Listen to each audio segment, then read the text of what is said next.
पाठ 3 परबो मनोवया. फुलांची परब.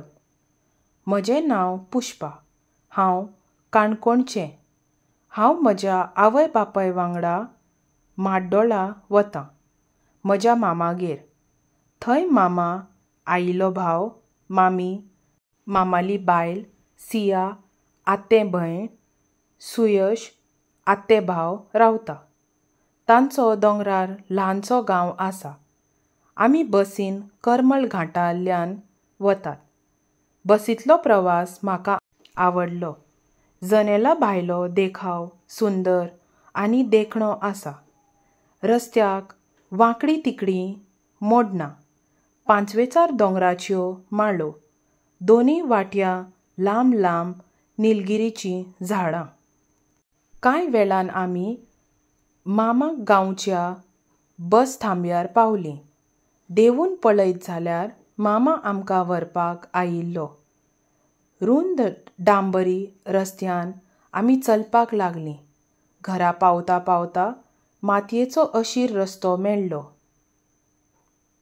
आखाड्यांतल्यान भितर सरताच आंगणा पेळयेच्या चरयेन हारीन रोयिल्लीं रंगीत फुलां दिश्टी पडलीं.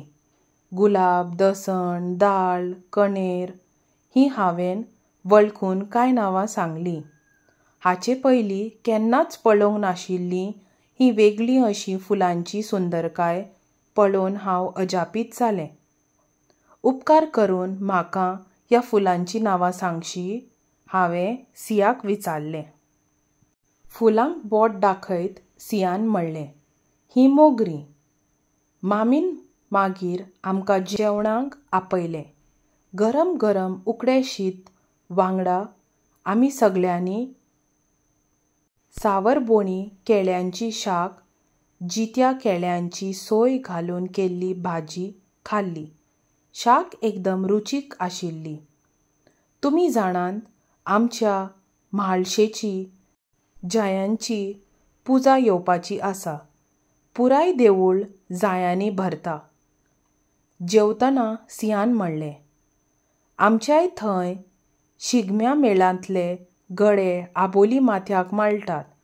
तांबडी आबोलीं माथ्याक सोबून दिसतात. हांवें सियाक आनी सुयशाक आमच्या थंय जावपी शिगम्या परबे विशीं सांगलें.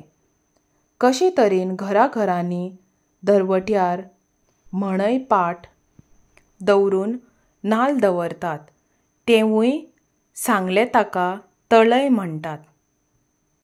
सुयशान उमेदीन सांगलें, म्हजो केरळचो इश्ट वेणू ह्याच दिसांनी विशू ही परब मनयता. ती विशू कणी, फळां, फुलां, भाजयो, तांदूळ, पयसो आनी भेटवण घातिल्ली परडी करपाक जायतीं बायांची अमाल्टस, फुलां, फळां आनी भाजयो वापरतात. मामीन म्हणलें, वसंत ऋतू हो सैमाचो उत्सव. कडक शिंयाळ्या उपरांत सूर्य परजळटा आनी आमकां फुलां फुलतना, तण पांचवेतना, पानां चंवरतना दिश्टी पडटात. म्हज्या भोंवतणी सोबीत आनी रंगीत फुलां पळोवन हांव कितलें उमेदीर जातां तें हांवें मामींक, सियाक आनी सुयशाक सांगलें.